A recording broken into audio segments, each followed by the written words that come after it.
ಓಂ ಶ್ರೀ ಕೃಷ್ಣ ಪರಬ್ರಹ್ಮಣೇ ನಮಃ. ಶ್ರೀಮದ್ಭಗವದ್ಗೀತಾ ಅಥ ದ್ವಿತೀಯೋಧ್ಯಾಯಃ ಸಾಂಖ್ಯಯೋಗಃ. ಸಂಜಯ ಉವಾಚ ತಂತತಾ ಕೃಪಯಾವಿಷ್ಟಂ ಅಶ್ರುಪೂರ್ಣಾಕುಲೇಕ್ಷಣಂ ವಿಷೀದಂತಮಿದಂ ವಾಕ್ಯಂ ಉವಾಚ ಮಧುಸೂದನಃ. ಶ್ರೀಭಗವಾನುವಾಚ ಕುತಸ್ತ್ವಾ ಕಶ್ಮಲಮಿದಂ ವಿಷಮೇ ಸಮುಪಸ್ಥಿತಂ ಅನಾರ್ಯಜುಷ್ಟಮಸ್ವರ್ಗ್ಯಂ ಅಕೀರ್ತಿಕರಮರ್ಜುನ. ಕ್ಲೈಬ್ಯಂ ಮಾಸ್ಮಗಮಃ ಪಾರ್ಥ ನೈತತ್ವಯ್ಯುಪಪದ್ಯತೆ ಕ್ಷುದ್ರಂ ಹೃದಯ ದೌರ್ಬಲ್ಯಂ ತ್ಯಕ್ತೋತ್ತಿಷ್ಠ ಪರಂತಪ. ಅರ್ಜುನ ಉವಾಚ ಕಥಂ ಭೀಷ್ಮಮಹಂ ಸಂಖ್ಯೆ ದ್ರೋಣಂ ಚ ಮಧುಸೂದನ ಇಷುಭಿಃ ಪ್ರತಿಯೋತ್ಸ್ಯಾಮಿ ಪೂಜಾರ್ಹಾವರಿಸೂದನ. ಗುರೂನ್ ಹತ್ವಾ ಹಿ ಮಹಾನುಭಾವಾನ್ ಶ್ರೇಯೋ ಭೋಕ್ತುಂ ಭೈಕ್ಷ್ಯಮಪೀಹ ಲೋಕೆ ಹತ್ವಾರ್ತು ಕಾಮಾಂಸ್ತು ಗುರೂನಿಹೈವ ಭುಂಜೀಯ ಭೋಗಾನ್ ರುಧಿರಪ್ರದಿಗ್ಧಾನ್. ನ ಚೈತವಿದ್ಮಃ ಕತರನ್ನೋ ಗರೀಯಃ ಯದ್ವಾ ಜಯೇಮ ಯದಿ ವಾ ನೋ ಜಯೇಯುಃ. ಯಾನೇವ ಹತ್ವಾ ನ ಜಿಜೀವಿಷಾಮಃ ತೇವ ಸ್ಥಿತಾಃ ಪ್ರಮುಖೇ ಧಾರ್ತರಾಷ್ಟ್ರಾಃ. ಕಾರ್ಪಣ್ಯದೋಷೋಪಹತಃ ಸ್ವಭಾವಃ ಪೃಚ್ಛಾಮಿ ತ್ವಾಂ ಧರ್ಮಸಮ್ಮೂಢಚೇತಾಃ. ಯಚ್ಛ್ರೇಯಸ್ಯಾನ್ನಿಶ್ಚಿತಂ ಬ್ರೂಹಿ ತನ್ಮೇ ಶಿಷ್ಯಸ್ತೇಹಂ ಶಾಧಿಮಾಂ ತ್ವಾಂ ಪ್ರಪನ್ನಂ. ನ ಹಿ ಪ್ರಪಶ್ಯಾಮಿ ಮಮಾಪನುದ್ಯಾತ್ ಯಚ್ಚೋಕಮುಚ್ಚೋಷಣಮಿಂದ್ರಿಯಾಣಾಂ. ಅವಾಪ್ಯ ಭೂಮಾ ವಸಪತ್ನಮೃದ್ಧಂ ರಾಜ್ಯಂ ಸುರಾಣಾಮಪಿ ಚಾಧಿಪತ್ಯಂ. ಸಂಜಯ ಉವಾಚ ಏವಮುಕ್ತ್ವಾ ಹೃಷೀಕೇಶಂ ಗುಡಾಕೇಶಃ ಪರಂತಪಃ ನ ಯೋತ್ಸ್ಯ ಇತಿ ಗೋವಿಂದಂ ಉಕ್ತ್ವಾ ತೂಷ್ಣೀಂ ಬಭೂವಃ. ತಮುವಾಚ ಹೃಷೀಕೇಶಃ ಪ್ರಹಸನ್ನಿವ ಭಾರತ ಸೇನಯೋರುಭಯೋರ್ಮಧ್ಯೆ ವಿಷೀದಂತಮಿದಂ ವಚಃ.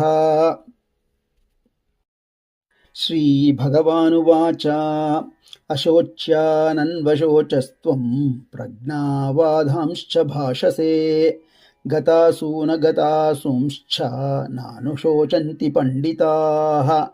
ನ ತ್ವೇವಾಹಂ ಜಾತು ನಾಸಂ ನ ತ್ವಂ ನೇಮೇ ಜನಾಧಿಪಾಃ.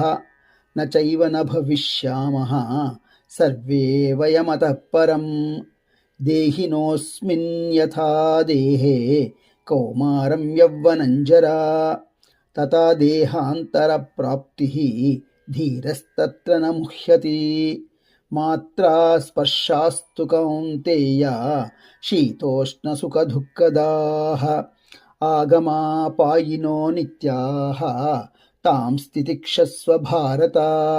ಯಂ ಹಿ ನ ವ್ಯಥಯಂತ್ಯೇತೆ ಪುರುಷಂ ಪುರುಷರ್ಷಭ. ಸಮದುಃಖಸುಖಂ ಧೀರಂ ಸೋಮೃತತ್ವಾಯ ಕಲ್ಪತೆ. ನಾಸತೋ ವಿದ್ಯತೆ ಭಾವಃ ನ ಭಾವೋ ವಿದ್ಯತೆ ಸತಃ. ಉಭಯೋರಪಿ ದೃಷ್ಟೋऽन्तಃ ತ್ವನಯೋಸ್ತತ್ವದರ್ಶಿಭಿಃ. ಅವಿನಾಶಿತು ತದ್ವಿद्धಿ ಯೇನ ಸರ್ವಮಿದಂ ತತಂ. ವಿನಾಶಮವ್ಯಯಸ್ಯಾಸ್ಯ ನ ಕಶ್ಚಿತ್ ಕರ್ತುಮರ್ಹತಿ. ಅಂತವಂತ ಇಮೇ ದೇಹಾಃ ನಿತ್ಯಸೋಕ್ತಾಃ ಶರೀರಿಣಃ. ಅನಾಶಿನೋ ಪ್ರಮೇಯಸ್ಯ ತಸ್ಮಾದ್ಯುಧ್ಯಸ್ವ ಭಾರತ. ಯ ಏನಂ ವೇತ್ತಿ ಹಂತಾರಂ ಯಶ್ಚೈನಂ ಮನ್ಯತೆ ಹತಂ. ಉಭೌ ತೌ ನ ವಿಜಾನೀತಃ ನಾಯಂ ಹಂತಿ ನ ಹನ್ಯತೆ. ನ ಜಾಯತೆ ಮ್ರಿಯತೆ ವಾ ಕದಾಚಿತ್ ನಾಯಂ ಭೂತ್ವಾ ಭವಿತಾ ವಾ ನ ಭೂಯಃ. ಅಜೋ ನಿತ್ಯಃ ಶಾಶ್ವತೋऽಯಂ ಪುರಾಣಃ ನ ಹನ್ಯತೆ ಹನ್ಯಮಾನೇ ಶರೀರೇ. ವೇದಾ ವಿನಾಶಿನಂ ನಿತ್ಯಂ ಯ ಏನಮಜಮವ್ಯಯಂ. ಕಥಂ ಸ ಪುರುಷಃ ಪಾರ್ಥ ಕಂಘಾತಯತಿ ಹಂತಿಕಂ. ವಾಸಾಂಸಿ ಜೀರ್ಣಾನಿ ಯಥಾ ವಿಹಾಯ ನವಾನಿ ಗೃಹ್ಣಾತಿ ನರೋಪರಾಣಿ.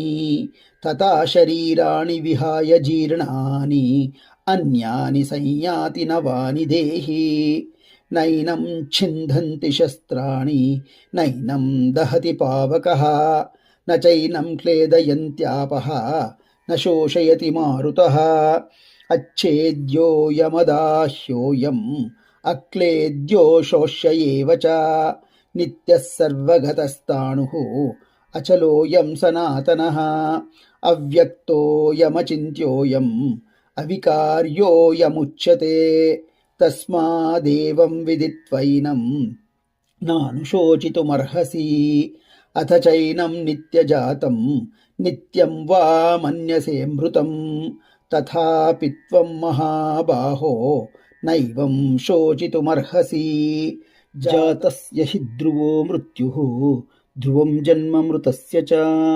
तस्मादपरिहार्येऽर्थे न त्वं शोचितुमर्हसि अव्यक्तादीनि भूतानि व्यक्तमध्यानि भारत अव्यक्तनिधनान्येव तत्र का परिदेवना आश्चर्यवत् पश्यति कश्चिदेनम् आश्चर्यवद्वदति तथैव चान्यः आश्चर्यवच्चैनमन्यः शृणोति श्रुत्वाप्येनं वेद न चैव कश्चित् देहि नित्यमवध्योऽयं देहे सर्वस्य भारत तस्मात् सर्वाणि भूतानि न त्वं शोचितुमर्हसि स्वधर्ममपि चावेक्ष्य न विकम्पितुमर्हसि धर्म्याद्धि युद्धश्रेयोऽन्यत् क्षत्रियस्य न विद्यते यदृच्छया चोपपन्नं स्वर्गद्वारामपावृतं सुखिनः क्षत्रियाः पार्थ लभन्ते युद्धमीदृशम् अथ चेत्त्वमिमं धर्म्यं सङ्ग्रामं न करिष्यसि ततः स्वधर्मं कीर्तिं च हित्वा पापमवाप्स्यसि अकीर्तिं चापि भूतानि कथयिष्यन्ति ते व्ययां सम्भावितस्य चाकीर्तिः मरणादतिरिच्यते भयाद्रणादुपरतं मंस्यन्ते त्वां महारथाः येषाञ्च त्वं बहुमतः भूत्वा यास्यसि लाघवम् अवाच्य वादांश्च बहून् वधिष्यन्ति तवाहिताः निन्दन्तस्तव सामर्थ्यं ततो दुःखतरं नु किम् हतो वा प्राप्स्यसि स्वर्गं जित्वा वा भोक्ष्यसे महीं तस्मादुत्तिष्ठ कौन्तेय युद्धाय कृतनिश्चयः सुखदुःखे समे कृत्वा लाभालाभौ जयाजयौ ततो युद्धाय युज्यस्व नैवं पापमवाप्स्यसि येषा ते विहिता साङ्ख्ये बुद्धिर्योगे त्विमां शृणु बुद्ध्या युक्तो यया पार्थ कर्मबन्धं प्रहास्यसि नेहाभिक्रमनाशोऽस्ति प्रत्यवायो न विद्यते स्वल्पमप्यस्य धर्मस्य त्रायते महतो भयात् व्यवसायात्मिका बुद्धिः एकेह कुरु नन्दन बहुशाखा ह्यनन्ताश्च बुद्धयो व्यवसायिनाम् यामिमां पुष्पितां वाचं प्रवदन्त्यविपश्चितः वेदवादरताः पार्थ नान्यदस्तीति वादिनः कामात्मनः स्वर्गपराः जन्मकर्मफलप्रदां क्रियाविशेषबहुलां भोगैश्वर्यगतिं प्रति भोगैश्वर्यप्रसक्तानां तयापहृतचेतसां व्यवसायात्मिका बुद्धिः समाधौ न विधीयते त्रैगुण्यविषया वेदाः निस्त्रैगुण्यो भवार्जुन निर्द्वन्द्वो नित्यसत्त्वस्थः निर्योगक्षेम आत्मवान् यावानर्थबुधपाने सर्वतः सम्प्लुतोदके तावान् सर्वेषु वेदेषु ब्राह्मणस्य विजानतः कर्मण्येवाधिकारस्थे मा फलेषु कदाचन मा कर्मफलहेतुर्भूः मा ते सङ्घोऽस्त्वकर्मणि योगस्तः कुरु कर्माणि सङ्घं त्यक्त्वा धनञ्जय सिद्ध्यः सिद्ध्यो समो भूत्वा समत्वं योग उच्यते दूरेण ह्यवरं कर्म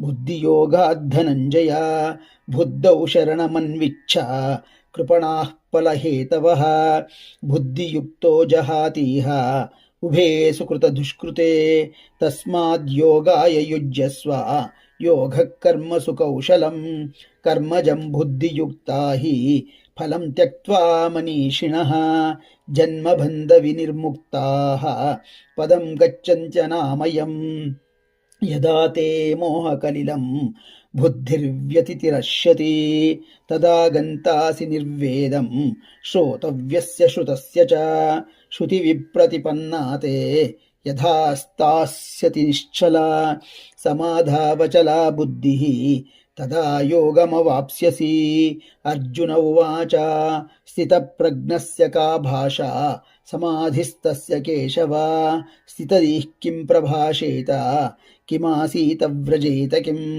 श्रीभगवानुवाच प्रजहाति यदा कामान् सर्वान् पार्थमनोगतान् आत्मन्येवात्मना तुष्टः स्थितप्रज्ञस्तदोच्यते दुर्गेष्वनुद्विग्नमनाः सुखेषु विगतस्पृहः वीतरागभयक्रोधः स्थितधीर्मुनिरुच्यते यः सर्वत्रानाभिस्नेहः तत्तत्प्राप्याशुभाशुभं नाभिनन्दति न द्वेष्टि तस्य प्रज्ञा प्रतिष्ठिता यदा संहरते चायं कूर्मोऽङ्गानीव सर्वशः इन्द्रियाणीन्द्रियार्थेभ्यः तस्य प्रज्ञा प्रतिष्ठिता विषया विनिवर्तन्ते निराहारस्य देहिनः रसवर्जं रसोऽप्यस्य परं दृष्ट्वा निवर्तते यततो ह्यपि कौन्तेय पुरुषस्य विपश्चितः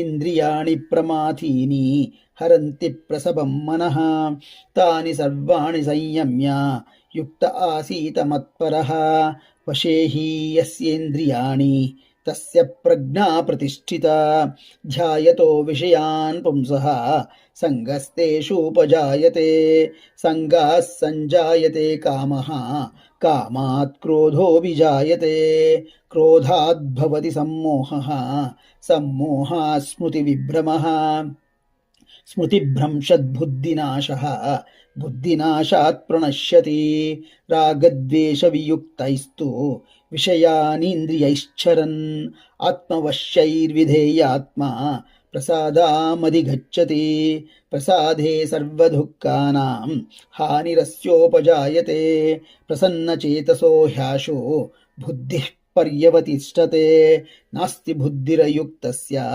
न चायुक्तस्य भावना न चाभावयतः शान्तिः अशान्तस्य कुतः सुखम् इन्द्रियाणां हि चरतां यन्मनो नो विधीयते तदस्य हरति प्रज्ञां वायुर्नावामिवाम्भसि तस्माद्यस्य महाबाहो निगृहीतानि सर्वशः इन्द्रियाणि इन्द्रियार्थेभ्यः तस्य प्रज्ञा प्रतिष्ठिता या निशा सर्वभूतानां तस्यां जागर्ति संयमी यस्यां जागृति भूतानि सा निशा पश्यतो मुनेः आपूर्यमाणमचलप्रतिष्ठं समुद्रमापः प्रविशन्ति यद्वत् तद्वत् कामायं प्रविशन्ति सर्वे स शान्तिमाप्नोति न कामकामी विहाय कामान्यः सर्वान् पुमांश्चरति निःस्पृहः निर्ममो निरहङ्कारः स शान्तिमधिगच्छति एषा ब्राह्मी स्थितिः पार्थ नैनां प्राप्य विमुह्यति स्थित्वा स्यामन्तकालेऽपि ब्रह्मनिर्वाणमृच्छति